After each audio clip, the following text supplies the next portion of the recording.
12 rebel Labour MPs have made their final break with the party and will now sit in the Commons as Social Democrats. With 9 Labour peers, they've resigned the party whip, which means they'll no longer answer to Labour discipline in Parliament. The MPs will call themselves the Parliamentary Committee of the Council for Social Democracy. The Council's 2 leading members outside Parliament, Mrs Shirley Williams and Mr Roy Jenkins, have also resigned from the Labour Party. They'll be part of a collective leadership with the aim of forming a party before Easter. Of the MPs, Dr David Owen will be acting chairman of the Parliamentary Committee, with William Rogers looking after organisation.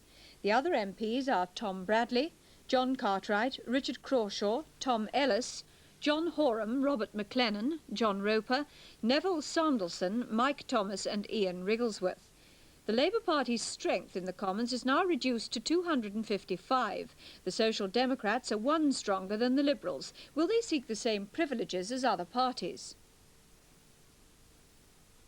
I don't think we'll be looking for any privileges. What we want to do is to continue to exercise our responsibilities and exercise our rights on behalf of our constituents who we're there to serve, and to express our views in debate as the Speaker chooses to call us. So we aren't trying to push anyone out because we are 12. We just want to carry on doing a job of work and expressing, of course, a very special, a very particular point of view, a point of view in line with the declaration which the 4 of us made 5 weeks ago. But you'll have individuals who are responsible for areas of policy. I mean, yourself for defence, say, or something like that, will you? No, I don't think it'll work out quite like that. David Owen and I will be seeking to speak in the principal debates, in the debate, for example, on defence tomorrow, and in the budget debate. And I think all our colleagues will want to speak from time to time.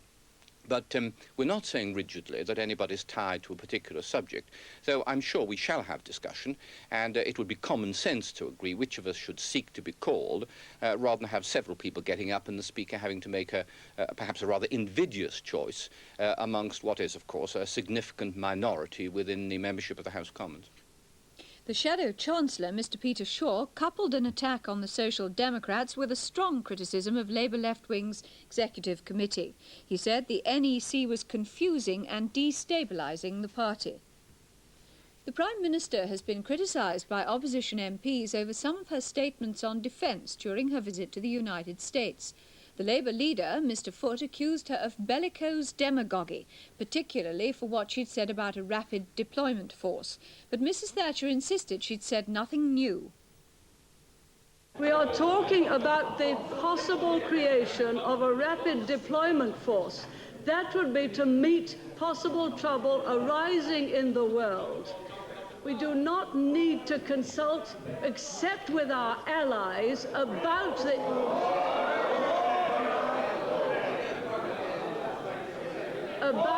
possible creation. Of course, if it were created, we would need to consult with the host countries about its use.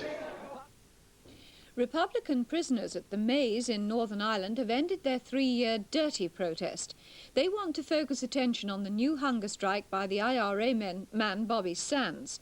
The prisoners are demanding political status and they're still refusing to wear prison clothes. Nick Witchell reports. For the past 3 years, it's been the so-called dirty protest in the H blocks, which has been used to highlight the Republican prisoners' demand for political status. It went on even after the last hunger strike ended in December. But then today, the prisoners quite unexpectedly announced that the dirty protest is over, just 24 hours after the latest trial of nerves in the prison had begun with the start of the second Republican hunger strike. Both the prisoners and the government know very clearly that the dispute here at the Maze is a massive test of tactics. During the hunger strike last autumn, more prisoners actually joined the dirty protest. That didn't work. This time, they've all suddenly come off it. By so doing, they hope to put more pressure on the government to offer some gesture in return towards their demand for political status.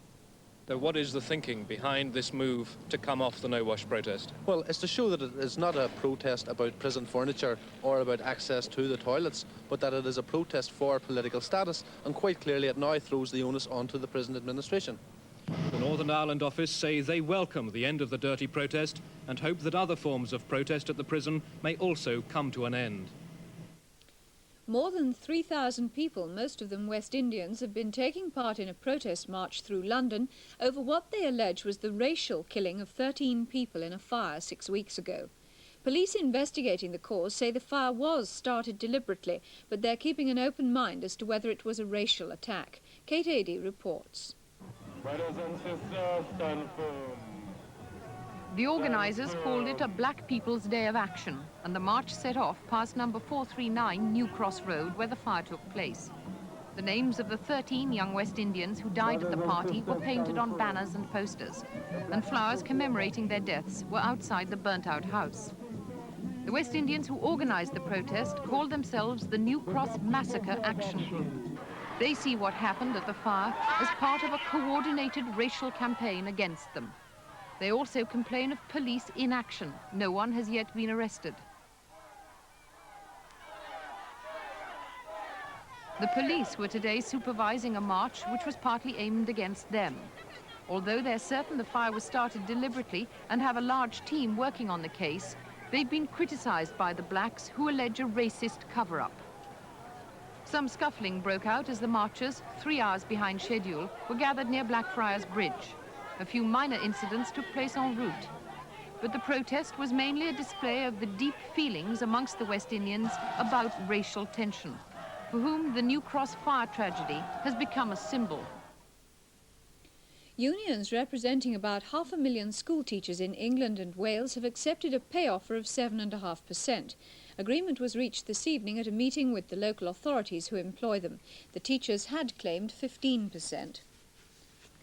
The death of a British nurse in Saudi Arabia 2 years ago wasn't accidental, according to a leading Danish pathologist.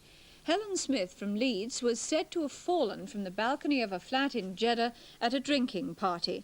But her father, Mr. Ron Smith, never accepted this explanation and eventually commissioned the pathologist, Professor Jørn Dalgaard. After a private post-mortem, he's concluded that Helen was battered before the alleged fall and also had bruises round her thighs, probably due to rough sexual activity. He says the injuries could not be accidental or suicidal, but must be attributed to blunt violence before the alleged fall. The result of the re-autopsy thus confirms the suspicion of a non-accidental death. About 20 English county cricketers will appear on the next sports boycott list to be submitted to the United Nations Centre Against Apartheid. It's compiled by the London-based South African Non-Racial Olympic Committee, SANROC. They were instrumental in organising the walkout of African nations from the Montreal Olympics. Their current list shows 39 British sportsmen and women who've been to South Africa recently. There are no cricketers' names, but Jeff Boycott, Bob Woolmer of Kent and Paul Parker of Sussex are 3 better-known players whose names will be submitted in the next list. Robin Jackman, who's involved in the present West Indies dispute, is not on SANROC's lists as he hasn't been to South Africa recently, but they say they're not surprised Guyana singled him out. British Lion Rugby internationals Bill Beaumont and John Carlton will be added if they play in a memorial match in Bloemfontein in April. And here are the main points of the news again, with subtitles for the hard of hearing. 12 MPs and 9 peers have resigned the Labour whip and won't answer to the Labour Party's discipline in Parliament. They'll now sit as Social Democrats. The Social Democrats now have 1 more member than the Liberals. Today's defection has reduced Labour's strength in the Commons to 250 MPs. The Prime Minister told MPs about her visit to the United States this afternoon. She repeated her support for a rapid deployment force. Mr Foote, the opposition leader, accused her of bellicose demagogy, but Mrs Thatcher insisted she was saying nothing new. In Northern Ireland, Republican prisoners at the Maze prison say they're stopping their action for political status known as the Dirty Protest. 400 prisoners at the Maze and at the women's prison in Armagh, some of whom have been on the protest for 3 years, will now stop fouling their cells. More than 3,000 people, mostly West Indians, marched through London in protest at the death of 13 young people in a fire. They say the fire, which happened 6 weeks ago, was started by racists. Police say the fire was deliberate, but they don't know whether it was a racial attack.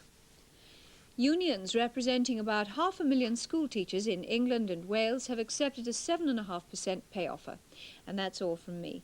On Newsnight at 10:45, Mr David Steele and Mr Dennis Healy discussed today's decision by the Social Democrat MPs. And there'll be a report on the background to the West Indian protest march. Now, a look at the weather.